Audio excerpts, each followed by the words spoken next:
తిరుపతిలో నిర్వహించిన ఇంటింటికి తెలుగుదేశం కార్యక్రమంలో టీడీపీ ఇన్ఛార్జ్ జేపీ శ్రీనివాస్ పాల్గొన్నారు. ఈ సందర్భంగా ఇంటింటికి వెళ్లి ప్రజలను కలిసి ప్రభుత్వం అమలు చేస్తున్న సంక్షేమ పథకాలు, అభివృద్ధి కార్యక్రమాలను వివరించారు. అలాగే త్రాగునీరు, పారిశుధ్యం, రోడ్లు, డ్రైనేజీ తదితర సమస్యలపై స్థానికులను అడిగి తెలుసుకున్నారు. ప్రజలు తెలిపిన సమస్యలను ప్రభుత్వ దృష్టికి తీసుకువెళ్లి త్వరితగతిన పరిష్కరించేందుకు కృషి చేస్తామని హామీ ఇచ్చారు.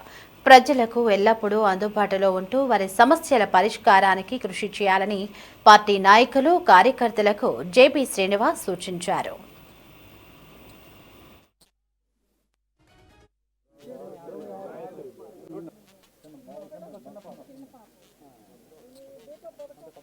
తిమ్మినాడిపాలెం 50వ వార్డు 50 డివిజన్లో మా కూటమి ప్రభుత్వం చేపట్టిన ఈ 2 సంవత్సరాల కాలంలో మేం చేసిన అభివృద్ధి, సంక్షేమం తెలుసుకోవడానికి, ప్రతి ఒక్కరిని అడిగి తెలుసుకోవడానికి, ప్రతి ఒక్కరికి చేరుతా ఉందా లేదా అర్హులైన అందరికీ, మిగతా కూడా ఇంకెవరికైనా రావాలా, అలాగే లోకల్గా ఇక్కడ ఈ వార్డులో ఏం సమస్యలు ఉన్నాయి, ఎట్లాంటి సమస్యలు ఉన్నాయి, అలాగే ఈ బీటీ కాలనీ నుంచి మన భూపాల్ హౌసింగ్ వరకు ఈ కాలనీ ఉంది. ఇక్కడ ప్రధానంగా డ్రైనేజ్ సమస్యలు, సీసీ రోడ్లు, అలాగే వాటర్ సమస్య ఉన్నాయి.